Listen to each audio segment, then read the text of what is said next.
नमस्कार दोस्तों। आज का हमारा विषय है काव्य की परिभाषा। खंड काव्य किसे कहते हैं, प्रबंध काव्य किसे कहते हैं, महाकाव्य किसे कहते हैं, काव्य के कितने भेद हैं, ये सभी आज हम इस वीडियो में पढ़ेंगे। दोस्तों वीडियो को अंत तक ज़रूर देखिएगा, आपके बहुत ही महत्व की वीडियो होने वाली है। चलिए शुरू करते हैं। काव्य की परिभाषा सबसे पहले हम पढ़ते हैं भामह की परिभाषा।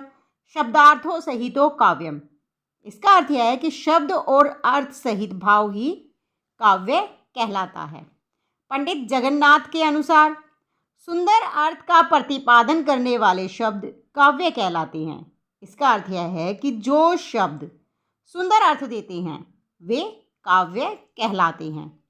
आचार्य विश्वनाथन के अनुसार रसात्मक वाक्यम काव्यम, अर्थात रस युक्त वाक्य ही काव्य है। दोस्तों कई बार पूछ लिया जाता है कि आचार्य विश्वनाथ द्वारा दी गई परिभाषा कौन सी है, या जगन्नाथ की परिभाषा कौन सी है, भामह द्वारा दी गई परिभाषा कौन सी है। तो आपको याद रखना चाहिए कि रसात्मक वाक्यम रस काव्यम किसकी है, विश्वनाथ की। शब्दार्थों सहित तो काव्यम भामह की है। और सुंदर अर्थ का प्रतिपादन करने वाला शब्द वाक्य कहलाते हैं, जगन्नाथ की है। काव्य के भेद देखिए दोस्तों, दो हैं। काव्य के कितने भेद हैं? दो। श्रव्य काव्य और दृश्य काव्य। जिस काव्य को पढ़ने या सुनने से आनंद प्राप्त हो वह श्रव्य काव्य कहलाता है। मतलब जिसे पढ़ने या सुनने से आनंद मिले वो काव्य क्या कहलाता है? श्रव्य काव्य। और जिस काव्य को देखकर आनंद आए वह दृश्य काव्य कहलाता है। श्रव्य काव्य के दो भेद हैं दोस्तों। कौन कौन से? प्रबंध काव्य और मुक्तक काव्य। याद रखिए, श्रव्य काव्य के कितने भेद हैं? दो, प्रबंध और मुक्तक। प्रबंध काव्य के भी तीन भेद हैं, महाकाव्य, खंड काव्य और आख्यानक गीति। याद रखिए, प्रबंध काव्य के तीन भेद हैं और मुक्तक काव्य के दो भेद हैं। कौन कौन से? पाठ्य मुक्तक और गेय मुक्तक। प्रबंध के तीन, महाकाव्य, खंड काव्य, आख्यानक गीति। मुक्तक काव्य के पाठ्य मुक्तक, गेय मुक्तक। गेय मुक्तक के भी दो भेद हैं, एक गीत मुक्तक और दूसरा परगीत मुक्तक। दोस्तों इसमें कई प्रश्न बनते हैं। पहला प्रश्न तो यही बनता है कि प्रबंध काव्य और मुक्तक काव्य में अंतर बताइए। दूसरा प्रश्न बनेगा महाकाव्य और खंड काव्य में अंतर बताइए। तो इन सभी के उत्तर आपको इस वीडियो में मिल जाएंगे। आपने अभी तक पढ़ा है काव्य किसे कहते हैं, काव्य की परिभाषा आपने पढ़ी है। काव्य के कितने भेद हैं? दो। कौन कौन से? दृश्य और श्रव्य। और श्रव्य के भी दो भेद हैं, प्रबंध काव्य और मुक्तक काव्य। प्रबंध काव्य के तीन भेद हैं, महाकाव्य, खंड काव्य और आख्यानक गीति। और मुक्तक के भी दो भेद हैं, पाठ्य गीति और गेय मुक्तक। गेय मुक्तक के दो भेद हैं, गीत और प्रगीत। चलिए अब पढ़ते हैं कि प्रबंध काव्य किसे कहते हैं। प्रबंध काव्य वह काव्य है जिसमें कोई प्रमुख कथा आदि से अंत तक चलती है।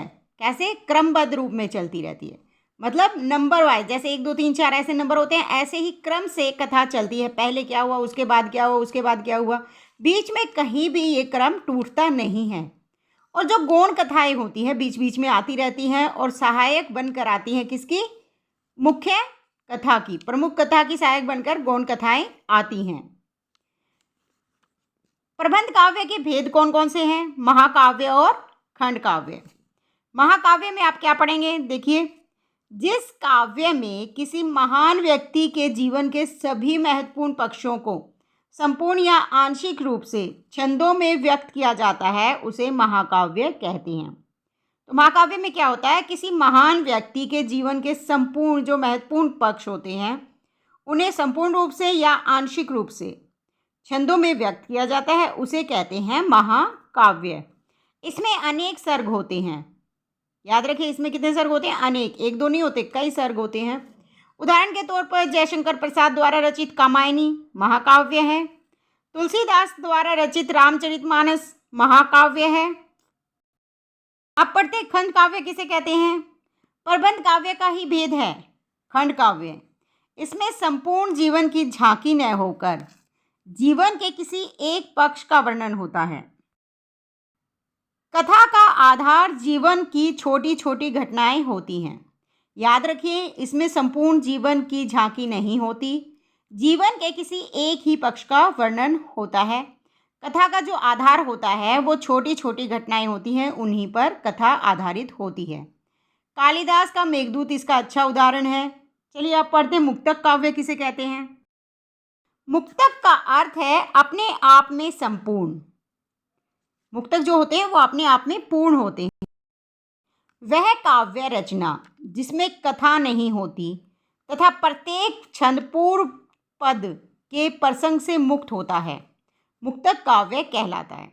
इसका अर्थ क्या हुआ? मुक्तक काव्य में कथा नहीं होती, जबकि प्रबंध काव्य में किसी प्रसिद्ध व्यक्ति की कथा होती है, प्रमुख कथा इसमें होती है प्रबंध काव्य में, लेकिन मुक्तक काव्य में कोई कथा नहीं होती। इसमें प्रत्येक छंद पूर्व पद, इससे पहले का जो पद होता है उससे मुक्त होता है। इनका आपस में कोई संबंध नहीं होता। मुक्तक काव्य कहलाता है जिसमें कथा नहीं होती और प्रत्येक पद पूर्व पद से क्या होता है? मुक्त होता है। इसका उदाहरण है कबीर की साखियाँ और बिहारी सतसई। दोस्तों, आपको प्रबंध काव्य और मुक्तक काव्य में अंतर पता होना चाहिए। अभी एक अंतर तो यही हो जाता है कि प्रबंध काव्य में कथा होती है, मुक्तक काव्य में कथा नहीं होती। उदाहरण के तौर पर हमने दिए हैं प्रबंध काव्य के उदाहरण कामायनी, तुलसीदास। मुक्तक काव्य के उदाहरण कबीर की साखियाँ, बिहारी की सतसई। और खंड काव्य में क्या होता है? प्रबंध काव्य में गौण कथाएं होती हैं, लेकिन मुक्तक काव्य में गौण कथाएं नहीं होती। प्रबंध काव्य में जो कथा है वो क्रमबद्ध रूप से चलती रहती है।